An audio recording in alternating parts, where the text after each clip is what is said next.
Essa história é sobre uma época em que a seleção se chamava Screte, gol era escrito com A para inglês ver, CBF era CBD e a pior derrota do Brasil tinha sido por 2-1 no Maracanaço. Saudades, né? Então, vamos mergulhar na história da primeira vez que o Brasil ganhou uma Copa? Spoiler, foi em 58. O palestrinha aí pode nem saber, mas o Brasil de 1958 tinha fama mesmo era de seleção vira-lata. Nunca tinha ganhado Copa, perdeu em casa com o Maracanã lotado e chegou na Suécia mais xoxo que zagueiro quando é driblado por atacante bom. A novidade do momento era a União Soviética e o futebol científico de gente de exatas. Nesse ano, meu filho, só tinha televisão quem era muito rico, então a galera se reunia mesmo era para ouvir um jogo pelo rádio. Era um timaço, viu? Tinha Zagallo, aquele boy do Vocês Vão Ter Que Me Engolir, Didi, o craque da Copa, Garrincha, que sempre foi aquele doido do bem, Djalma Santos, Vavá, Orlando, Gilmar, Newton, Bellini, o capitão que lançou moda, e o menino Pelé, um guerreirinho no auge dos seus 17 anos. Na fase de grupos, de fácil mesmo só teve a Áustria, que perdeu pra gente por 3-0. Mas lembra que a galera de exatas era a pompa do futebol científico? Pois então, a seleção canarinha tirou onda e deixou os soviéticos para trás com um belo 2-0. Pelé tinha se machucado antes da Copa, mas os médicos disseram que dava. Ele dizia que não, e aí já sabe, né? Ficou um disse-me-disse tão grande que o menino pegou a lição de Capitão Nascimento e pediu para sair. Mas e tu acha que o povo deixou? O guerreirinho ficou, estreou na terceira partida e ainda tirou onda jogando. Nas quartas foi difícil. O Screte ganhou pelo placar apertado de 1-0 e a síndrome vira-lata ainda estava rondando a seleção. Mas das semifinais em diante, o sol abriu e o verde e amarelo brilhou. Pão com manteiga 5, croissant 2 e mandamos os franceses para casa. Aí chegou a final. Brasil, que tinha abandonado a camisa branca da paz para usar a amarelinha, teve que mudar de última hora a cor, porque a Suécia, dona da casa e finalista, também usava era amarela. A mudança foi 2 dias antes da final e o Brasil não tinha outra cor para usar. Foi aí que entrou em ação o grande e magnânimo roupeiro Francisco de Assis, que não era o santo, mas bem que podia ser, né? Numa carreira só, ele comprou umas camisas azuis, remendou com as amarelas que já tinha e tcharam! Chegou o tão conhecido padrão azul da seleção, que ainda associaram ao manto de Nossa Senhora. Com o problema de moda resolvido, vamos ao que importa, a bola no pé. Só para deixar a galera nervosa, os azuis começaram atrás no placar, mas tomaram uma dose de vergonha na cara e foram pro ataque metendo logo 2 gols com Vavá, que era para mostrar quem é que mandava na Suécia. Daí em diante danou-se. Foram mais 2 do Baby Pelé e 1 de Zagallo. Brasil campeão pela primeira vez. Mas não se engane achando que essa Copa só teve isso não. Os brazucas tiveram no Guerreirinho Pelé o jogador mais novo a vencer uma Copa e Bellini como levantador oficial de taças acima da cabeça. Além disso, ainda tem um recorde massa. O francês Just Fontaine tirou muita onda e até hoje é o cara que mais fez gols em uma única edição, 13. Mas, bem que podia ter sido Zagallo, né?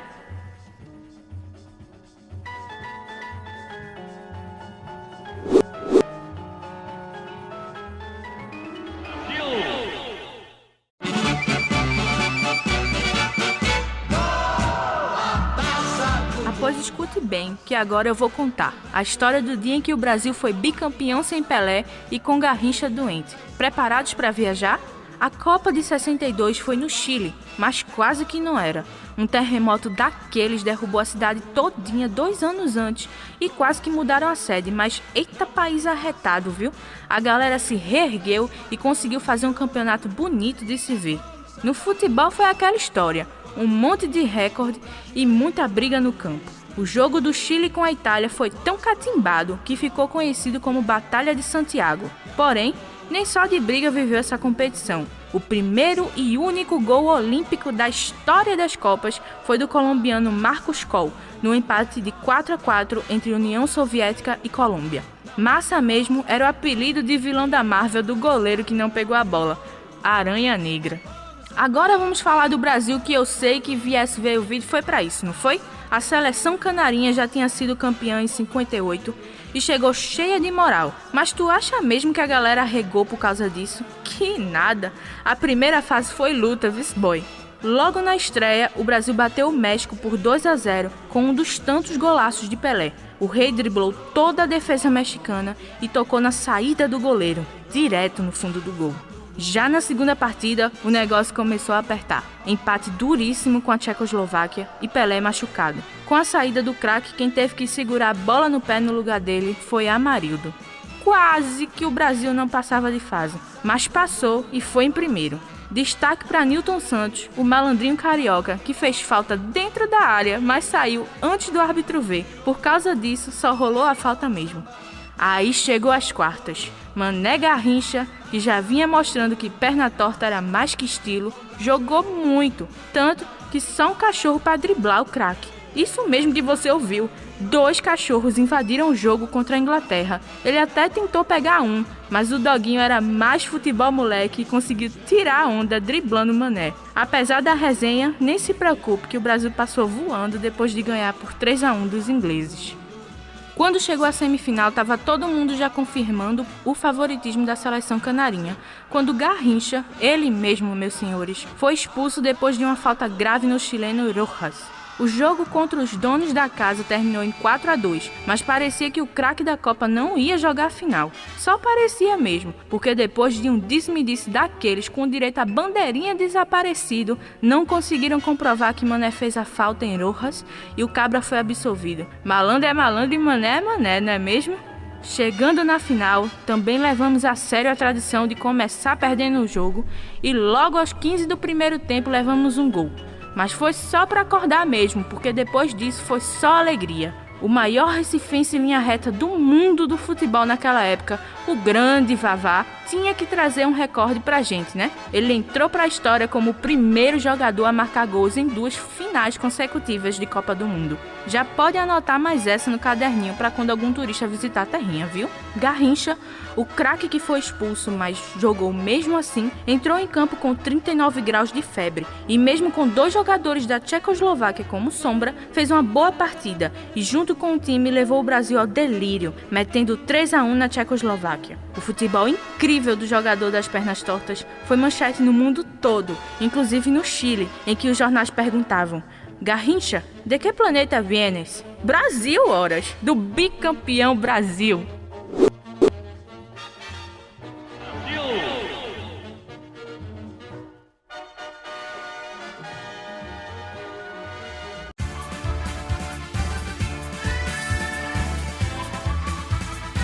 E chegamos a mais uma Copa. Inaugurando os anos 70, o Brasil seguiu para mais uma batalha, trazer o Tri e a Jules Rimet para casa. Nessa Copa, o México era o país em que o mundo todinho se voltou para ver o maior e melhor campeonato do universo. Com os brasileiros, não seria diferente. Agora, nas telinhas e ao vivo, a galera acompanhou os jogos com bastante união. Até música tinha para animar. Mesmo se tu não era nascido, deve saber cantar o clássico. Vamos todos juntos, pra frente Brasil, salve a seleção. Mas, mesmo com uma seleção cheia de camisa 10 para dar e vender, o povo era desconfiado. Zagallo entrou para comandar o time faltando só 3 meses para a Copa. E olhe que ainda tinha o fiasco do último Mundial de 66, em que o Brasil foi eliminado bem na primeira etapa da competição. Na fase de grupos de 70, o negócio foi diferente, e não rolou muita dificuldade não, a não ser pelo jogo contra a Inglaterra, que foi dureza. Uma partida daquelas com direito a entrar para a história do futebol, com o goleiro inglês Banks segurando o craque Pelé no ataque. O único gol desse espetáculo foi de Jairzinho. Eita bicho danado, o cabelo era tão bom, mas tão bom que conseguiu marcar em todos os jogos do Mundial. E a bola da Copa? O clássico modelo de couro de 32 gomos virou sensação e pode ser encontrado ainda hoje na versão genérica em qualquer pelada de fim de semana no meio da rua. Eram os desenhos que mais pareciam geometria. Os gomos hexagonais eram pretos e os pentagonais brancos. Tudo isso para dar um efeito massa na televisão e a galera conseguir enxergar a redonda. Falando em novidade, essa também foi a primeira Copa que teve cartão amarelo e vermelho. Amarelou para um monte de gente nesse Mundial, mas vermelho mesmo ninguém quis estrear não. Outro destaque ficou por conta das substituições. Essa foi a primeira competição da FIFA que era possível trocar de jogador. Após creia mesmo que a galera antes disso tinha que passar os 90 minutos em campos sem aperrear, viu? Voltando para a campanha da seleção canarinha, nas quartas de final o Brasil passou voando pelo Peru, treinado por Didi, e venceu por 4-2. Nas semifinais, o fantasma do Maracanaço resolveu aparecer e rolou do Brasil jogar logo com o Uruguai. Porém, a assombração pode até ter aparecido, mas não deu medo em ninguém não, viu? O Screte Canarinho meteu logo 3-1 e mandou o Uruguai, fantasma e quem mais tivesse direito para casa. Chegamos na final! Agora, a autoestima do brasileiro estava lá em cima. Ninguém segurava o futebol arte. Num estádio com mais de 107 mil pessoas, os privilegiados puderam ver ao vivo os gols de Pelé, Gerson, Carlos Alberto e Jairzinho, num 4-1 arrasador contra a Itália. Inclusive, o já consagrado Rei Pelé fez o 100º gol da seleção em Copas e foi ovacionado por todo mundo. Olhe que não é hipérbole não, geral aplaudiu de pé a genialidade do rei do futebol, que obviamente foi consagrado o craque da Copa. Brasil levou o tri e a galera que invadiu o campo quase levou os jogadores que por pouco não ficaram como vieram ao mundo de tanta gente arrancando as roupas dos caras. Mas nem tudo são flores, e a taça Jules Rimet, que oficialmente virou nossa para todo sempre, amém, foi roubada da sede da CBF em 1983. Até hoje o povo não sabe que fim levou o orgulho nacional. No entanto, se acalme que pelo menos a gente tem uma réplica, né?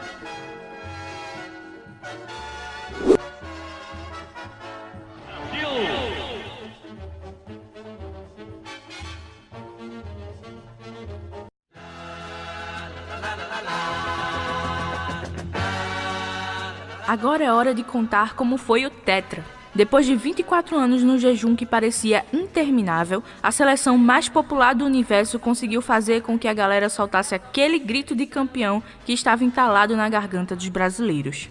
A Copa do Mundo FIFA de 1994 aconteceu nos Estados Unidos. Apesar de ser um país com pouquíssima tradição no futebol, que lá nem esse nome tem, o campeonato foi o que teve maior média de público da história das Copas. Foram quase 70 mil pessoas torcendo e vibrando pela bola no pé por jogo.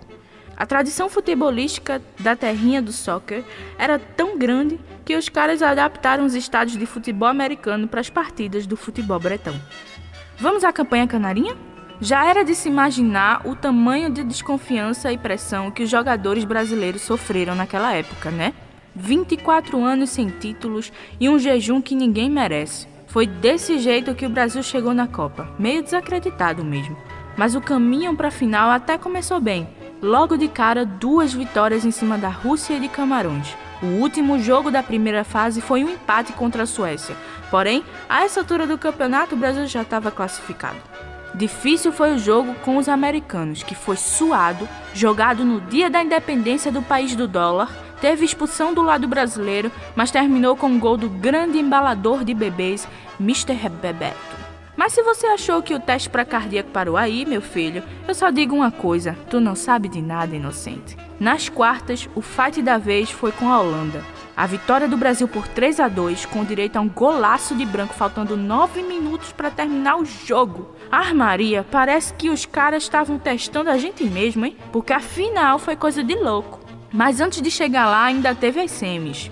Acho que nesse ano o estoque de chá de camomila no país deve ter acabado, porque foi muita partida pauleira que essa seleção enfrentou. Os brasileiros tiveram que pegar de novo a Suécia e o jogo só começou a melhorar para o lado brasileiro quando o juiz expulsou o capitão sueco depois de uma entrada feia em Dunga. Já no finalzinho do jogo, Romário, ele mesmo, o baixinho que seria nome dessa Copa, conseguiu subir no meio de 2 golias suecos e cabeceou para dentro do gol, classificando a seleção.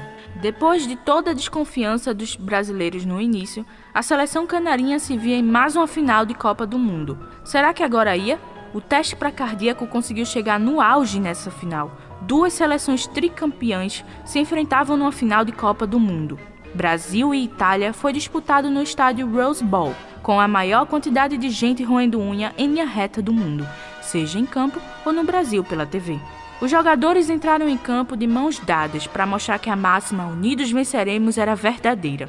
Claro que essa ideia tem que surgir de um pernambucano, né, bença? Ricardo Rocha foi quem começou a modinha ainda nas eliminatórias, em um jogo no Recife, no Grande Arrudão. Com o empate de 0-0, a gente estava apelando para todos os santos. Em 64 anos de Copa do Mundo, essa era a primeira vez que uma decisão era decidida nos pênaltis. No primeiro chute, o jogador italiano Baresi mandou a bola para a arquibancada. Aí chegou o Brasil, Márcio Santos bateu e Pagliuca defendeu. Na vez da Itália, Albertini meteu 1-0 no gol de Taffarel. Romário deixou o dele dentro do gol e Evani marcou para os donos da macarronada. Então o branco veio, botou moral e empatou para o Brasil. Massaro se ajeitou todinho para bater e o Brasil só gritava: "Vai que é tua, Taffarel!" E graças a Deus foi. Tudo empatado até que Dunga fez o dele, deixando o Brasil em vantagem. Aí chegou a vez de Baggio, aquele italiano do pitó estranho na parte de trás da cabeça. O boy ajeitou a bola, o coração de todo mundo nessa hora não estava mais nem na boca, já tinha saído mesmo. Baggio se preparou para bater, chutou a bola e... É tetra! É tetra! Foi tanta felicidade para os brasileiros que o meme de Galvão Bueno abraçando Pelé na comemoração rola até hoje. Na comemoração, os jogadores lembraram do tricampeão Ayrton Senna, que tinha falecido 2 meses antes. Dunga levantou a taça e Romário levou como melhor jogador. E quem tinha o coração fora da boca de tanto nervoso, botou de volta para comemorar mais um título do Brasil.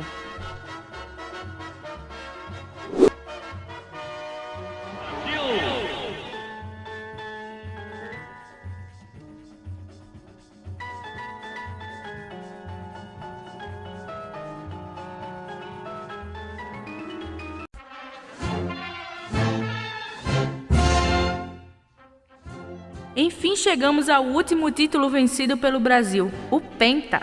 A seleção que mais ganhou a Copa do Mundo teve que jogar do outro lado do globo, obrigando os brazucas a acordarem na madruga boladona para acompanhar os jogos no Japão e na Coreia do Sul. Tinha partida que começava às 3 e outras às 6 horas da manhã. E tu acha que o povo arregou? Que nada, boy! Todo mundo tinha uma TV ligada para ver o futebol arte jogar. O Mundial do Novo Milênio ficou conhecido como Copa High-Tech. Tinha até campo entrando dentro do estádio. Quer mais tecnologia que isso? Também era a primeira vez que os 2 países se revezavam na sede de um torneio. Como essa era a Copa das Tecnologias, tinha cada lapa de telão nos estádios que a FIFA achou uma grande ideia passar os replays dos lances por lá. Só que, obviamente, isso deu uma treta grande com os árbitros e eles tiveram que cancelar essa novice. E o Brasil? Eu sei que vai parecer repetição dos outros vídeos, mas se aquiete que não é não. Mais uma vez, já cravando a tradição, a seleção chegou como? Isso mesmo, questionada. Filipão convocou o Ronaldo, que tinha bichado o joelho 2 anos antes, além de já ter passado mal na Copa de 98, e não chamou o grande baixinho Romário.